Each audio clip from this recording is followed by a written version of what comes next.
seems to be quite a busy meeting going on with some of the town board members, and I'm not really sure about interrupting. I mean, I don't know if this is, Did any of them say they actually, were maybe I'll going? just poke in. I'll just say hi and. You guys, Marvin, what's the worst that can happen is they fire you? She'd probably be dancing a I- jig. That was Oh, the too next thing I was gonna say. I'm sorry. She did pick up speed when she left. are you losers coming in here or not? Oh, dear. Rachel, hello. Well, it's good to get out, anyway. Exciting evening out in Clinton. You ever seen the track, the high school, it's like lots of, Oh, no. so they flood it in the wintertime. Oh. So the whole quarter mile track is Mhm. nice. Is one. that And they run the Zamboni on it. Oh, no and kidding. lights, and people come out at night after dinner, and skate ring, skate around, quarter mile. Apparently they have this, like, toboggan, like, sled run that goes down on Lake Placid that my wife has always been totally jonesing to do. Oh, God. It's like an ice track, it's like the old, Yeah. bobsled run or something. Yeah, I think you have to be over 14 and under 40. Is the rule. I've got lots of insurance. Well, something came up in there which requires their attention. So our town board is unable to be with us. So, They didn't tell you what, I suppose, or you can't say.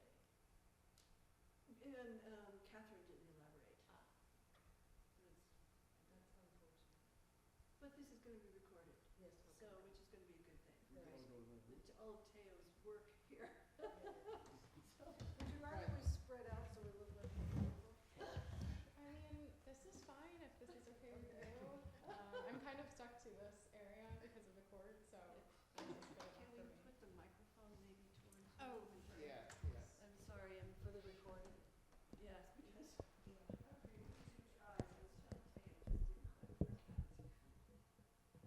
So should we get started? Sure. All right. Yeah, I will. So we being, our Glenn, yeah, you're good. We're good, thank you. back a number of, Do you wanna move next week to the microphone? oh, I guess, I'm not used to using microphones. Only when you're playing in your. That's, only when I'm getting paid. Thank Thank you. So thank you for being here this evening. We being the CAC and the Climate Smart Communities Task Force, were approached quite a few months ago now by Cornell Cooperative Extension, Dutchess County, to see if we would have an interest in supporting their writing a grant to work with us to develop what Teo is going to talk about this evening, which is a resiliency planning process. So we agreed, we wrote our letters of support. They obviously wrote the grant and got the grant, and we've been working with Teo Tyler, who is an employee of Cornell Cooperative Extension, Dutchess County, on this process. Thank the Lord that, and I don't want to turn this into a revival meeting or anything, but thank the Lord that she has done all of the heavy lifting with us and for us. And I do appreciate that. It really involved a lot of interviewing members of town volunteers, employees, and she'll talk more about the specifics of the project, but she has done most of the heavy lifting regarding this with Barbara and I sitting in the back of a digital Zoom room, throwing our 2 cents in every once in a while. But we're at the end of this first phase of resiliency planning survey to get some information about the town of Clinton and what kind of planning the town has done or hasn't done in terms of preparing for any number of climate-related issues that need to be addressed. So kind of as that phase of the project wraps up, Teo is going to present to you what she and we have found out about it, and then talk a little bit about what the next steps might be. And just so you're aware, not that there's any reason for doing it for that particular reason, but one of her colleagues from Cornell Cooperative Extension has been doing a similar resiliency project with the village of Rhinebeck, and he is presenting to their group this evening as well. So there's some good stuff happening regionally here, and I'm glad we're part of it. So with that said, I'll turn it over to you, Teo. Thank you. You're welcome. So really nice to meet everybody. My name's Ifatayo Tyler. I'm the Energy and Environment Program Leader with Cornell Cooperative Extension, Dutchess County. So we're over in Millbrook. And Joe's being very humble. Him and Barbara helped immensely throughout this process in terms of planning, setting up meetings with me and other town officials. So you guys have been immensely helpful. So I really appreciate your help throughout all of this. Tonight I'm just going to go over some of the recommendations that we made after evaluating some of the different policies and laws and ordinances in Clinton and seeing how resilient the town is to different climate hazards in the future and climate change related events. So I'm going to talk about some of those recommendations tonight, and at the beginning I'll just talk a little bit about the process of making this planning tool, doing this recommendations report, and kind of what it's all about. So I can kind of just hop right into it. Okay. So again, we've been doing climate smart resiliency planning for the town of Clinton over the past several months. Joe and Barbara have been our contacts for this, but we've also met with the highway superintendent, we've met with Michael Witten, we've met with people from planning and zoning as well, so we've really gotten some good responses that helped us make this as comprehensive as possible. The Climate Smart Resiliency Planning Tool is an action under the Climate Smart Communities program, which I'm sure many of you are familiar with. The Climate Smart Communities program is a program that helps local governments take action to reduce greenhouse gas emissions and adapt to a changing climate. The program offers grants, rebates for electric vehicles, and free technical assistance on different climate-related topics. And as you can see from this map, this is an up-to-date version of the Climate Smart Communities map. So there's 465 total registered communities across the state. 168 who are currently certified, either on bronze or silver certification level, and there's been 7,479 actions completed. And I think when you accumulate all of those actions, you can really see that local governments in the state are making an effort to reduce their own greenhouse gas emissions and become more resilient to different climate events in the future. So really, we can see that there's a big impact happening statewide. Okay, so I know the screen is a little fuzzy, and I'm sorry about that, but I just wanted to take a screenshot of the planning tool, just so you guys know what this process looked like. So it's a big Excel sheet. This is one of the sections called public outreach and engagement. So we wanted to see, is Clinton publicizing, for example, different disaster planning related information? Are they making information available to residents that FEMA might put out or that state might put out? So this is part of the tool, and there's sections on vulnerability, sections on how does your comprehensive plan address these topics. So each sheet in this Excel tool basically covers a different aspect of resiliency planning. Okay, so the tool covers 6 planning areas that are key for climate resiliency. So on that tool, the 6 different sheets include community plan checklist, risk and vulnerability assessments, public outreach and engagement, planning integration, disaster preparedness and recovery, and hazard mitigation implementation. So the process looks like this. CCE basically introduced a climate smart resiliency planning tool to the town of Clinton. Oh, that's climate smart resilience, okay. Yes, we call it CSRPT, just a short way to say climate smart resiliency planning tool. So we as Joe discussed, we went to Clinton and proposed this project to work on with them. We conducted basically a literature review of all the available policies, codes, laws, different information that we could find about Clinton to basically see, okay, what is their status right now? How resilient is the town to different climate hazards? Joe and Barbara facilitated meetings with us and different local officials to help answer different questions on the tool. And then now we're here giving a presentation to different municipal folks. I believe there's some CAC members here and CSC task force members as well, which is great. So this is the conclusion of this planning tool process.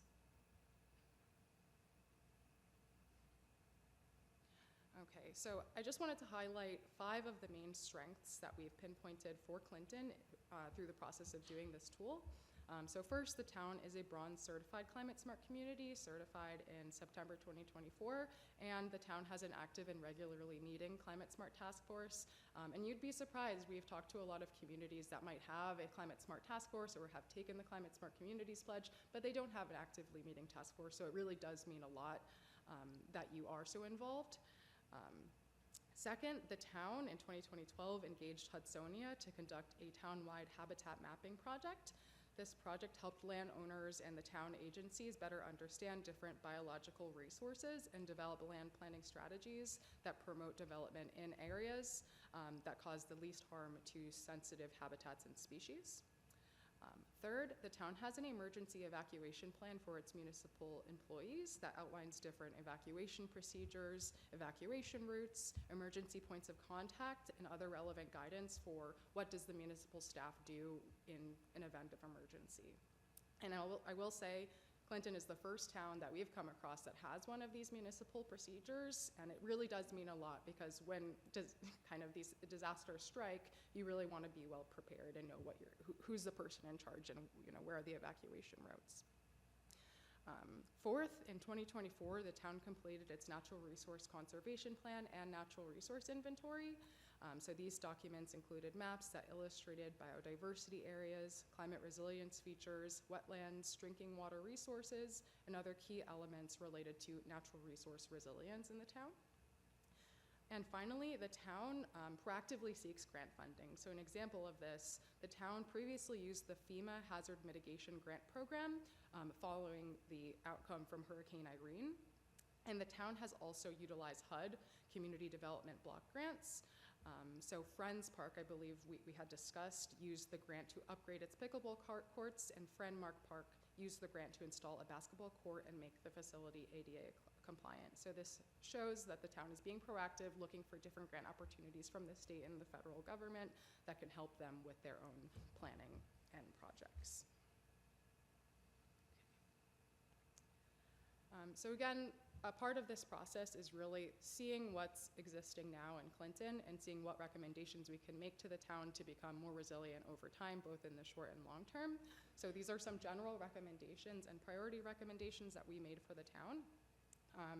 So for general recommendations, we discussed that to be well prepared for both immediate and long-range impacts of climate hazards and disasters, the town should consider adopting several key plans, including an emergency response and short-term recovery plan, a continuity of operations plan, a long-term recovery plan, an economic development strategy, a metropolitan transportation plan, a historic preservation plan, and a climate adaptation plan. And for a priority recommendation, we propose that Clinton's comprehensive plan can be revised to fully integrate different elements of sustainability and climate resilience. Barbara and Joe have spoken with me about how Clinton is planning to redo its comprehensive plan and is forming a committee soon. So to fully align with Climate Smart Communities guidance on developing a comprehensive plan, the plan must address alternative transportation, smart growth, conservation, healthy communities, and equity. And it must include at least one additional element, such as the green economy, water conservation, local food systems, energy efficiency, waste reduction, climate adaptation, or water protection. So when you, yes? Excuse me, do you want to take questions as we go? Or would you We rather certainly wait till can, the- yes. I'm just, if you take a minute to go back to the general recommendations. Yes. Can you elaborate, no, Oh, same page. Oh, this one, okay. Can you elaborate elaborate on what a metropolitan transportation plan would be in relation to us? Yeah, that could be connecting to existing county transportation routes. Really, the reason this ties into resiliency is because if we are in a state of disaster and folks don't have their own form of transportation, are there ways they can get a shuttle to a county route or to a neighboring village's local transportation system? So even if you're not planning as a town to develop a comprehensive public transportation network, it's just about thinking ahead about, okay, where can we make those links so that we're not leaving folks stranded in the event of emergency? Thank you. Any other questions on this page? Okay. So now we're going to go into section-specific recommendations. So these are recommendations specific to vulnerability and risk assessments. So something I've talked with Joe and Barbara about a little bit in this process is the next step of doing this planning tool and this recommendations report is doing a town-wide vulnerability assessment. So this is also a climate smart communities action, but a vulnerability assessment and risk assessment can basically detail the risks and impacts of both current and future climate hazards. So when you do that for your community, you're then able to do a full climate adaptation and risk report. So that's something we've been talking with Joe and Barbara about doing for Clinton as a follow-up to this, so that it's not just one and done. We've done our planning tool. We really want to do a full evaluation of the different risks that are posed to Clinton. So this type of analysis, again, is supported under the Climate Smart Communities PE7 action called Climate Vulnerability Assessment, and it provides a framework for identifying who and what within a community is most at risk. This assessment should be shared when it's done with municipal partners, with public works officials, with transportation planners, possibly at the county level, with different emergency managers and other relevant municipal, state, or county stakeholders. So it can basically inform interdepartmental decision making. So doing this assessment with Clinton will help the town identify hazards such as extreme precipitation, flooding, heat events, high windstorms, and it will basically analyze how these hazards affect different populations in the town. And there's different populations in the town that could be more vulnerable. Are there disabled populations, elderly populations? These are things that we will look into while doing a vulnerability assessment. And one of those things we'll look into also are residents who might not have access to reliable transportation, so that would be part of the vulnerability assessment. It will also evaluate impacts on infrastructure such as roads, culverts, public buildings, utilities, and critical facilities. Do you have any idea when the county will have finished updating its multi-hazard mitigation plan? So we've gotten that question a lot because there is only so much a municipality can do until the county updates its multi-hazard mitigation plan. We haven't heard yet on when exactly they're going to do that, but I would imagine they're really aggressive in terms of pursuing this Climate Smart Communities program. I would imagine they're already thinking about updating it because I think the last time the county updated their multi-hazard plan was in 2016, and they hadn't done it to the Climate Smart Communities guidance. So I imagine they're going to want to take steps so that it is in line with what the state is asking for our multi-hazard mitigation plans. So as soon as, of course, we hear something, or you might even hear first and let us know too. Another question, say conduct a full vulnerability assessment, but you've already been circulating questionnaires to staff, municipal staff and people. Is that assessment already underway? Yeah, the actual substance of it. That's a good question. So really, when we were asking questions to different municipal officials in this process, we were asking more so, is there a law in place, or is there an ordinance in place for floodplains, for example? Or is there an ordinance in place for zoning above the 2 feet freeboard requirements? So we were asking what's already in place right now, what's on the books in Clinton that could prevent different hazards from having a devastating impact. When we do the vulnerability assessment, we're really going to be looking into what are the hazards that are posing a risk to Clinton. So is it extreme precipitation? Is it precipitation? Is it flooding? Is it things like that? So we're really going to be diving into the hazards themselves and the vulnerabilities in the community, populations, buildings, critical facilities that we need to make sure that we're looking at. So that's the difference between the two. Is vulnerability assessment something that will require a professional to do? I mean, I'm not quite sure where you would find the information you would need.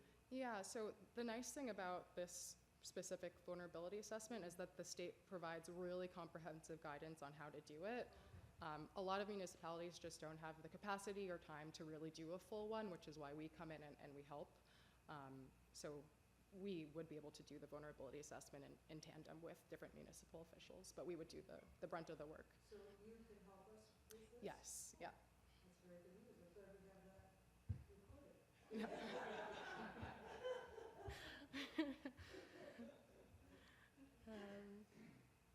Okay, and did I talk about the multi-hazard mitigation plan yet? We sort of cut you off. Okay, sorry about that. So to your point, so that when the Dutchess County updates its multi-hazard mitigation plan, Clinton can strengthen its section, so they have an appendix in that multi-hazard mitigation plan that they can strengthen by explicitly identifying current and future climate hazards, evaluating vulnerable populations and infrastructure, and prioritizing adaptation strategies based on feasibility, timing, cost, and co-benefits of that strategy. The town should also include updated climate projections and structured input from stakeholders that will help the town develop realistic and effective strategies that support long-term resilience. And I'm not sure if last time the plan was updated, if Clinton worked with a consultant or any type of association to complete its section. I don't know. Yeah, It was before my time. okay. Because some of these assessments might be difficult to do without additional guidance, so, you know, yeah. Can I ask a very general question? Yes. I mean, this appears to be a big effort, ongoing, a lot's been done, will be done. But what's the core of it? Is it to, in the area of resiliency, is it to make us safe, or is it to conserve, or is it conservation? I think it's probably a little bit of both. The overarching goal of the Climate Smart Communities program is to reduce greenhouse gases from government operations, but also from local communities. Now, being resilient and adapting to different climate change hazards and different events can also make your community more resilient, or emit less greenhouse gas emissions. So one example of that, you guys have probably seen like a green roof installation, ways to manage your stormwater that are like more sustainable. Doing that will make your building cooler and use less energy, but it also helps you manage stormwater in your community. So there's different things that the state is suggesting that municipalities across the state do. Some of those might be more resiliency focused, some of them might be more, mitigating greenhouse gas focused, but some of them might overlap a little bit. So I think I can't say, are they pushing us to mitigate our greenhouse gas emissions or become more resilient? They're really asking for both. Safety is a part of becoming more resilient. Cost effectiveness is another part of becoming more resilient. I think they're hoping that communities, as the climate changes, are prepared for what that means, and they don't want to see communities faced with climate disasters and having no idea what to do. So I think hopefully that answers a little bit of the question. Well, it sounds like you're covering everything. In this resiliency tool part, specifically, or in the Climate Smart Communities program? No, the resiliency tool. So for the resiliency tool, we're not looking at, for example, does the community have a greenhouse gas inventory, or does it have electric vehicle chargers? So that would be more greenhouse gas focused. That's not something that we're covering in this tool, yeah. Any other questions? We just want to make sure that, we're not sure if the questions asked are actually going to be recorded, so we like it that you're, responding with the questions or. Okay, so restate them, sure, I can definitely do that. Okay, so this next section was specifically on public outreach and engagement, and how well the town is dispersing information about different climate hazards and preparedness for those climate hazards. So the town's Climate Smart Communities Task Force and Conservation Advisory Committee already have web pages that serve as trusted public information platforms. These web pages can be used more actively to share essential climate and hazard preparedness information with residents. You can share the natural functions of floodplains, wetlands, and green infrastructure that will help residents understand how these resources protect their homes and reduce flood impacts. You can also post accessible floodplain maps along with clear explanations for property owners, real estate agents, lenders, and insurance professionals that can help the community make informed decisions about risk and mitigation. The town should also routinely share storm preparedness tips, including guidance for assembling emergency kits, preparing for extreme and severe weather. Finally, the town can provide simple evacuation planning information that helps ensure that residents know where to go, how to get there, and what to bring during emergencies. And FEMA, as well as the state, provide really good information that pretty much Clinton can copy and paste and put it onto those pages. Clinton already has a really great disaster preparedness page on its website, which is also rare, I will say. I haven't seen much of that. It's just about adding a little bit more information that the state thinks should what would be there to best equip residents in times like this.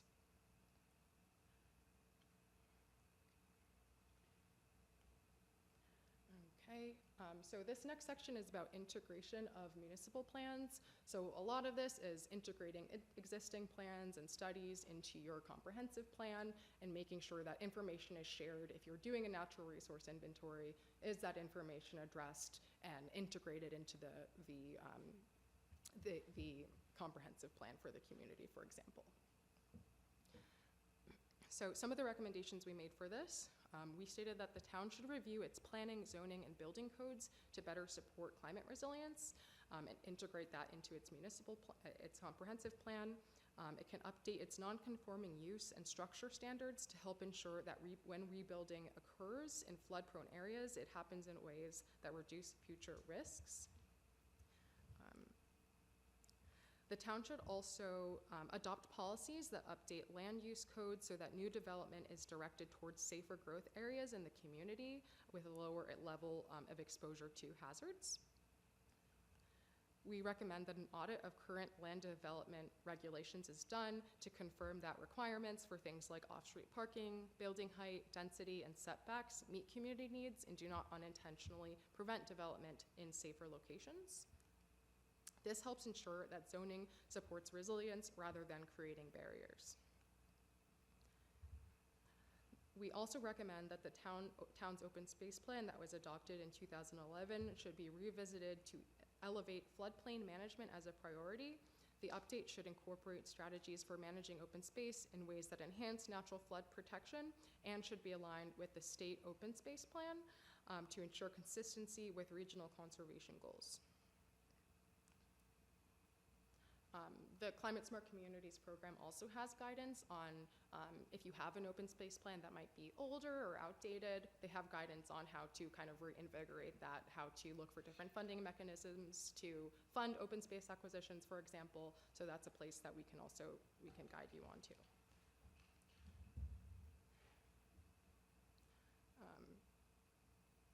The open space plan, we also recommend that you do an open space plan that identifies priority areas, outlines implementation strategies, and describes an inclusive planning process. Okay, any questions on this slide?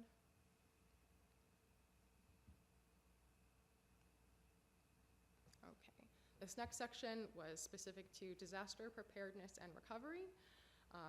Our recommendation is that the town develops a community evacuation plan. So we discussed at the top, the town currently has an evacuation plan for municipal staff only. So we would like the town to make the next step and make one that covers the entire community. So an evacuation plan will help the town guide residents and visitors safely out of storm hazard areas during emergencies. The plan, if it is developed, should define how long it would take to evacuate the community and identify evacuation routes which are prone to flooding. It should also establish multiple alternative routes if those areas are flooded.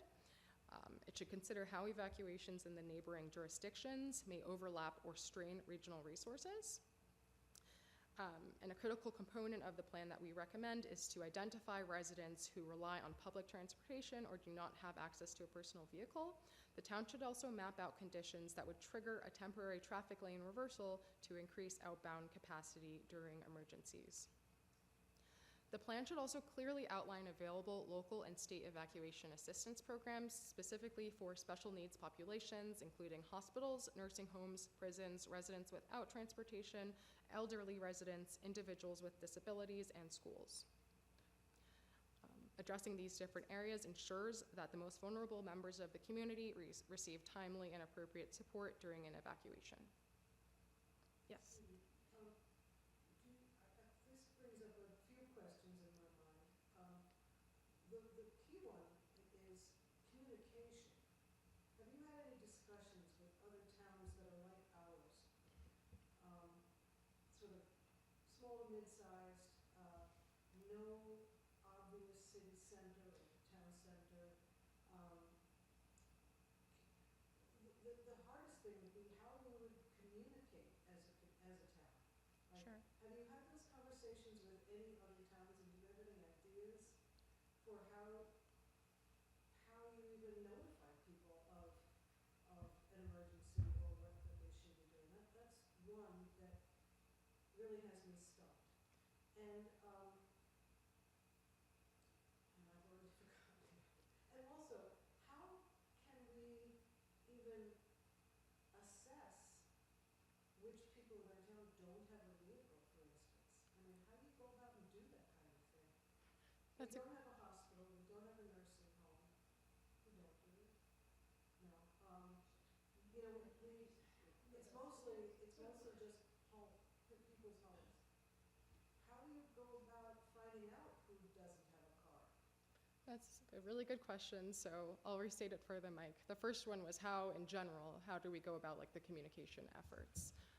I think in response to that, I think there's a lot of different channels, especially now. There's different web-based channels. You can do a MailChimp sign up. So a lot of different municipalities we've talked to, they've done like a MailChimp listserv that basically different residents of the town, they put the information on how to sign up on their website, residents of the town sign up, and everyone gets that email when it goes out who has signed on to that listserv. So that's one way to do it.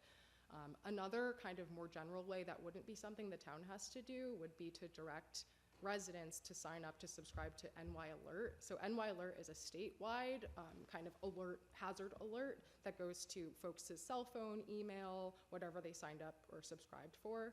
And it basically says this hazard or this disaster is coming to your area, X, Y, and Z. This is what you should look for. These are the resources you should go to be protected. So that's another way if Clinton didn't want to be kind of put that pressure on them to do all of the outreach in times of a disaster. There is Climate Smart Communities guidance specifically on social media, how municipalities should share climate and hazard-related information through social media. Not all municipalities have a really active social media presence, so maybe that's not the right path for Clinton.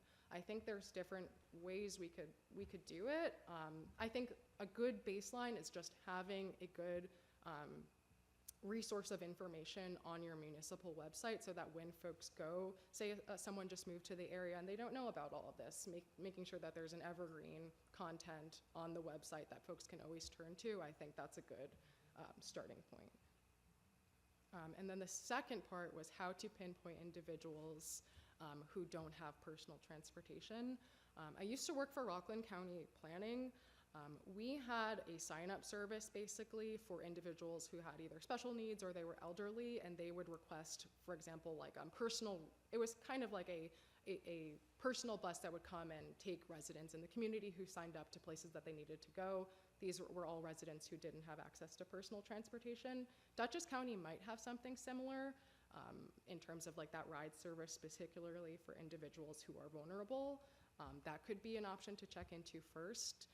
But then again, it could be as easy as having on the website, on the disaster information page, saying that, you know, in times of a disaster, if you're a resident who lacks access to public transportation, send an inquiry to X, Y, and Z, and, you know, we'll reach out to you with some additional information and resources. That is. The problem is, how do you reach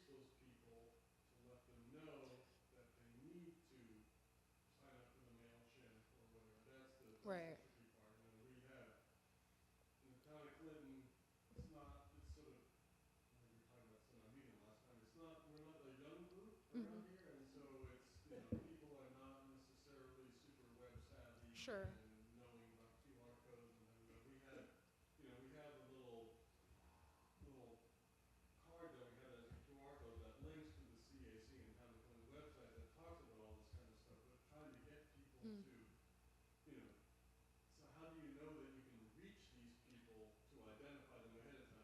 That's sort of the challenge. Okay, I see what you're saying. So I think in that situation, if there's like a community group, say there's elderly folks and they're not as technologically savvy and maybe they don't know how to sign up for the listserv, is that maybe just we put up flyers in all the community centers and the libraries, and I'm not sure if there's like a seniors department in your town government or that's a county level thing, but making sure that like whoever is offering social services to vulnerable groups, that they have the information specific to Clinton, so when they go to those locations they can get a paper copy or something like that.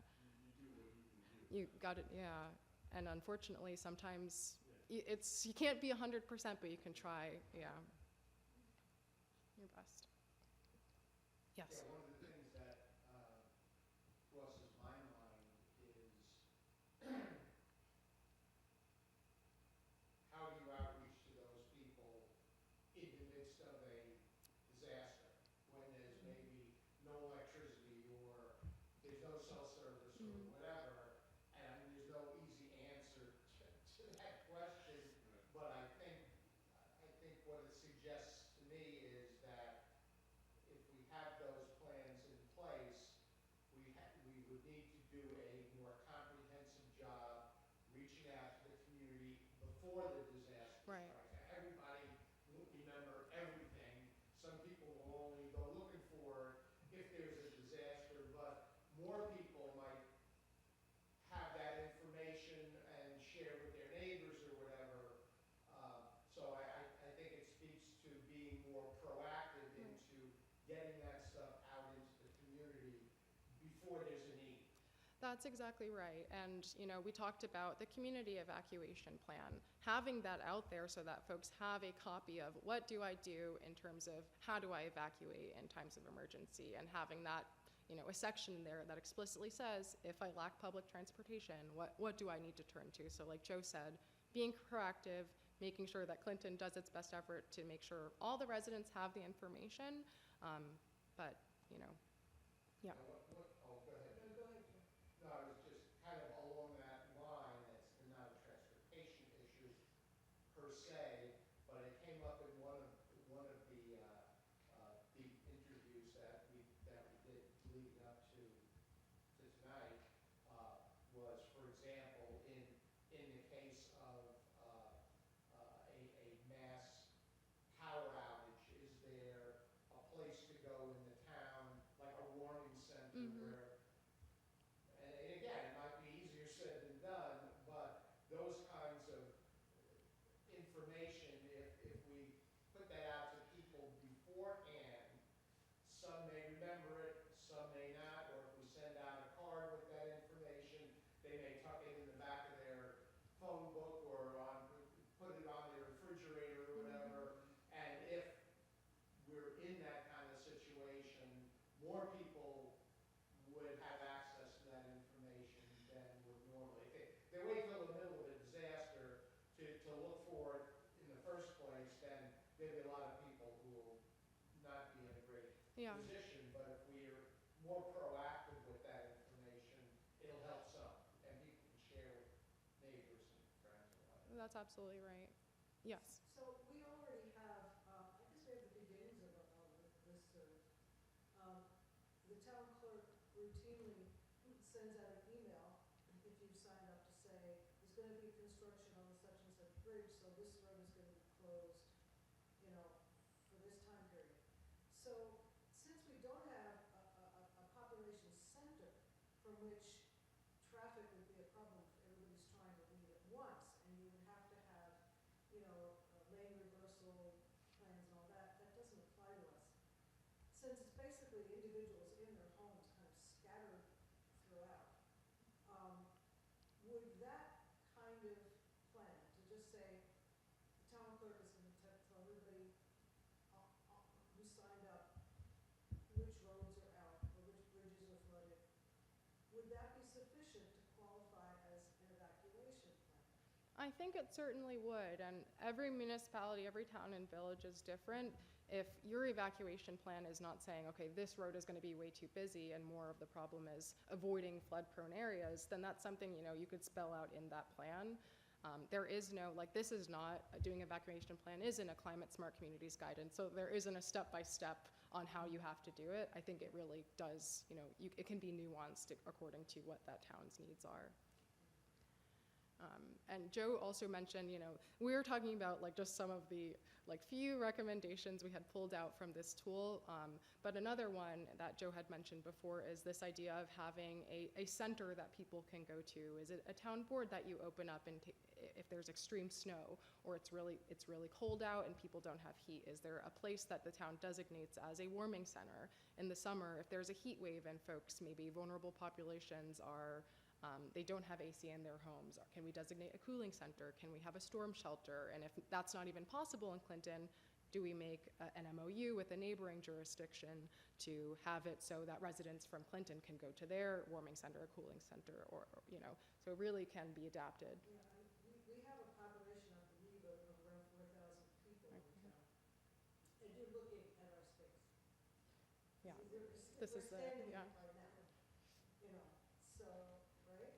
I mean, some people can go downstairs. I guess some people can hang out in the garage. But I don't think we could fit 4,000 people anywhere. Yeah. We just don't have it. I've seen some municipalities designate things like a local gymnasium as a weather shelter. Yeah, I guess it does. Yeah. We do have churches. I'm looking Or- at oh, yeah. right through the window there, and there's a parish hall right there. And again, I don't know what kind of infrastructure they have, but I think we have to be maybe a little more creative. Right. No, we don't have a school, although we could certainly probably make arrangements with the Hyde Park schools or the Rhinebeck schools or Millbrook or whatever. But we have churches that maybe some of them have generators, so they have electricity during a Yeah. mass outage. And if people know and we make arrangements with a local house of worship that has a big space, maybe that's what we're able to put out there Right. for our residents. That would Yeah. be cool, but you would need then to say, within this sub-area of this zip code, this is where you guys Yeah. need to go, this is where you need to go. So, that's a whole other level of effort, and I think it's a good idea to try to parse that out, because we are working on the zip code thing that Deborah's been working on to try to get this little postcard out to people. And so I think if you can drill down a little bit deeper and say, this subset of the community needs to go here, these people need to go there, Yeah. that people are driving less to try to get from way over on 9G over here, and they can go to the church on 9G. Right. Yeah. And it's a good point. As you say, it's a lot of planning sometimes that goes into stuff like this. There's a lot of coordination that needs to happen. I think, at the end of this, the best case is that, residents know what they need to do in the event of disaster, and Clinton is well prepared to provide residents with that information. It does take some time. It's not an overnight activity, but, we want to think about what we can do to best protect these residents.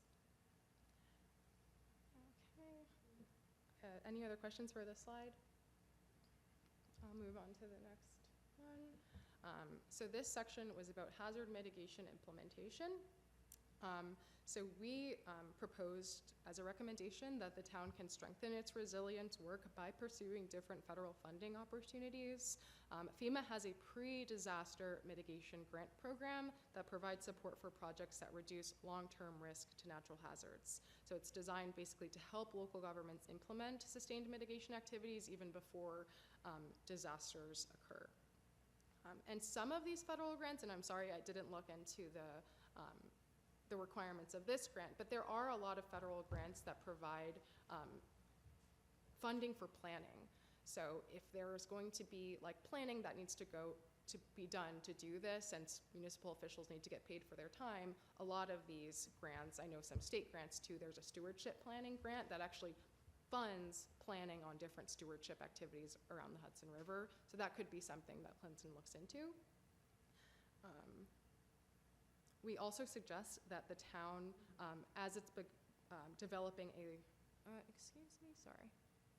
the town has previously participated in the National Flood Insurance Program, so we recommend that they re-enroll in this program. It's called the Community Rating System Program underneath the National Flood Insurance Program, and that basically supports stronger flood resilience practices and can actually help reduce insurance costs for local residents. The Climate Smart Communities Program, this is one of the actions that they do provide guidance on how to do step by step for municipalities that want to participate in the Community Rating System Program. So this is an opportunity that can both support climate resilience and climate smart communities advancement. There was another recommendation, sorry, I'm gonna toggle back. I didn't put it on here that I wanted to recommend. So the town, as it begins developing a local climate action plan, we think that it should outline different policies and measures that could reduce greenhouse gas emissions and improve community resilience. This will help Clinton organize climate-related goals and coordinate actions across municipal departments. And this was something I believe you guys said you were looking into doing soon. Could you repeat, I was writing, could you repeat that last bit? So that was about doing a climate adaptation plan. And I think I had added this text in because I think Joe and Barbara, and correct me if I'm wrong, that was something that the Climate Smart Task Force was considering working on, a climate adaptation plan. We started doing that. Yeah. We wrote, actually after we were designated as a bronze Yeah. community, we wrote a couple of grants to make our highway garage more energy efficient. We're actually on the cusp of putting bids out for that work. Oh, But wow. that will reduce our carbon footprint in that building. So that's not, you know, Yeah. that's one part of our town campus. But we'll, you know, with some luck, getting that implemented, we'll cut down on the amount of fuel, oil, and electricity that we have to use in that particular facility. And that facility, given that they're bringing trucks in and out of there all day long, I mean, those doors are open, they're closed, it's sucking a lot of energy out of that building. So that's one thing we're kind of on the verge of doing. Working on soon. We probably do more of it, but Got it. it's a start. Okay. Tyler, the task force is working on a climate action. Sorry, excuse me, I misspoke. It was the climate action plan that you're working on, right? Okay. So that's what Joe was talking about in terms No, of that's the. not what I'm talking about, but that's what Richard has been working on. So my question Yeah. then is, climate action plan obviously addresses how the reduction, activities to reduce emissions. Yes. Well, why would a climate action plan cover resilience if your project and whatever the product will be covers resilience? Isn't that double? Yeah. So I think double up? I'm looking at my notes here, and my notes are sometimes like chicken scratch. I just type things away, and then sorry about that. So climate action plan are the actions you can take to reduce your greenhouse gas emissions. Climate adaptation plan is something that is a step of the planning tool, vulnerability assessment.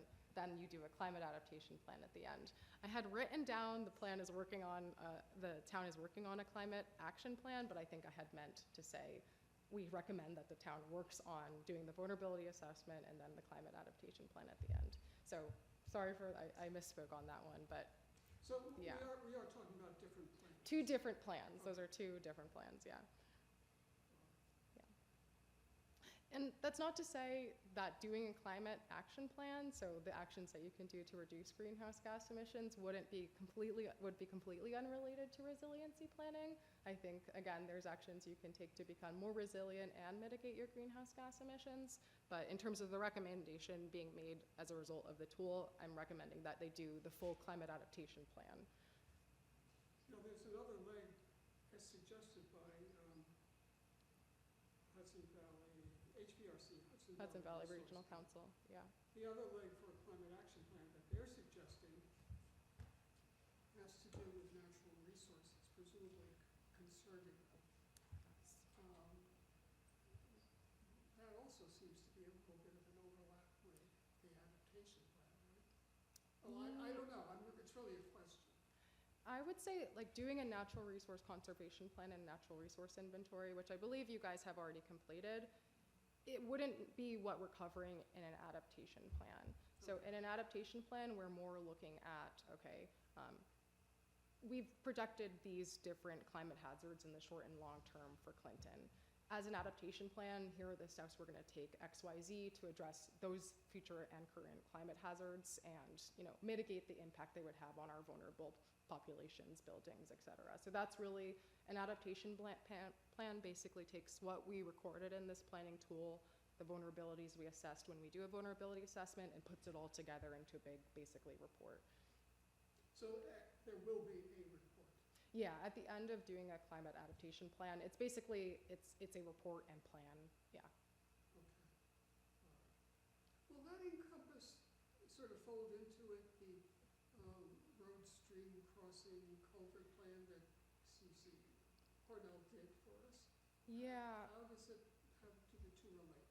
So doing road stream crossing inventories or doing culvert and dam assessments, things like that, it's a separate action, but different results that you found, like we have a road stream crossing here. That might be information that we put into an adaptation plan because maybe it's a vulnerable area. It's not necessarily related in terms of you don't have to do a road stream crossing inventory to do an adaptation plan, but I think those areas that you located while doing a road stream crossing inventory might be areas that you want to address as we need to do different adaptations here. Same as doing like culvert assessments in the town. Are there different culverts that you need to size to different climate projections in the future? So that might be a recommendation that we put in the adaptation plan as an adaptation mechanism, but it might, you don't have to do it to do an adaptation plan, if that makes sense. But it is important information that could, say something about where the vulnerabilities are in the town. The FEMA grants, the pre-disaster mitigation grants, are they going to be around for very long? That's another good question, and I will say, CC as a nonprofit, we feel the pain of the restrictions in grant funding that we've seen. Almost all grants, either grants for municipalities like the FEMA grant or grants for nonprofits, there's a lot of competition for those grants for much less funding, and a lot of communities like Clinton, for example, they might go out for a FEMA grant that they are still available, but it might be 20 times more competitive than it was in the past, and that's just because we're seeing overall a more competitive grant landscape. Ideally, we keep seeing FEMA rolling out these grants, but we've not seen any guarantees from the federal government on that side of things. You haven't seen the spigot turned off. We haven't seen the spigot turned off, but I don't want to make any, yeah. Okay. Okay. And I know we've been doing questions throughout, but we can still do some more questions if anyone had. You guys have really good questions, so this is good. Yeah. Yes. So if I were to ask you, I don't know. Okay. Right now, in fact, what's the next step for the town of Clinton? Okay. What's our next step? So Joe's asking, what's the next step for Clinton? I think it makes sense to do a vulnerability assessment next. I'm, of course, recommending that because it's something CC can also help you do. So we're happy to go through that process of doing a full vulnerability assessment. We would love to see you do then the full adaptation plan at the end of that. Another thing we're willing to work with you to complete. Those are clear steps from doing this tool.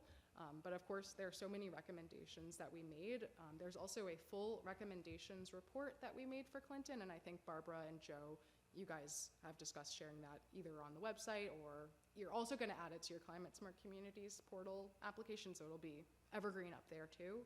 It's on the website, yeah. Laserfiche. Yeah. In the public portal, all of your documents for this, pertaining to this, are there already. Okay, so they're on the Laserfiche. They're all broken down by, all the recommendations are broken down by the sections we went over today. So these are all, of course, potential next steps. Of course, towns have, municipalities, especially small, medium-sized one, you have limited capacity. So it really you have to think about, okay, what is the priority for us? What do we think is going to be manageable for us to do in the short and long term? So for the next steps, I leave it up to you guys. You're a super smart group of people, but with us, vulnerability assessment and adaptation plan. But Teo, the Yes. report that Cornell eventually issues, why can't that stand as the adaptation plan for Clinton? So the report, this recommendations report we made specifically from the findings of this tool is much less comprehensive than a full adaptation plan would be. So the adaptation plan would be, highlighting the different policies and laws and ordinances that exist, plus the vulnerabilities that are existing in the community, and then it's putting that all together into a big plan to say, this is exactly kind of what Clinton needs to think about, work on, plan on, based on their vulnerabilities and existing laws and codes and ordinances. So it's really much more comprehensive than just the recommendations report that we made for this project. So that's why I would say it is worthwhile to go through and do the whole process. Yeah.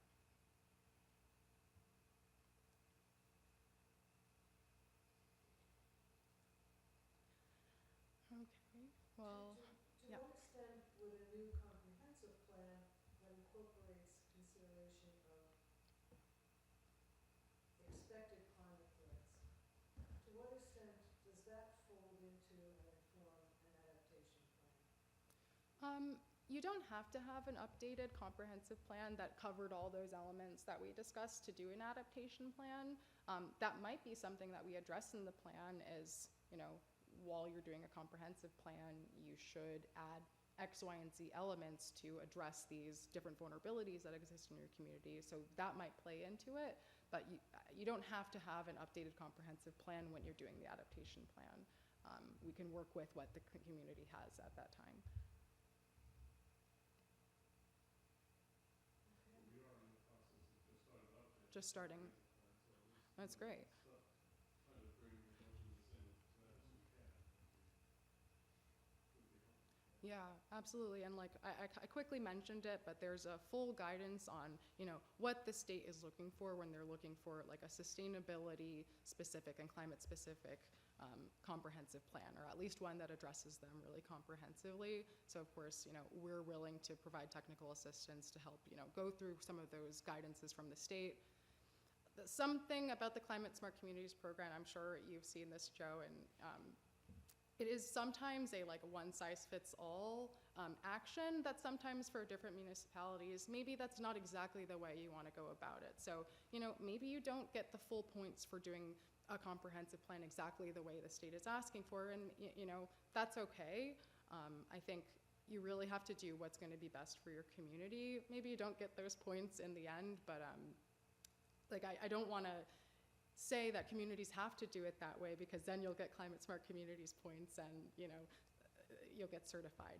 You really want to do what's going to be best for your residents and your community at the end of the day.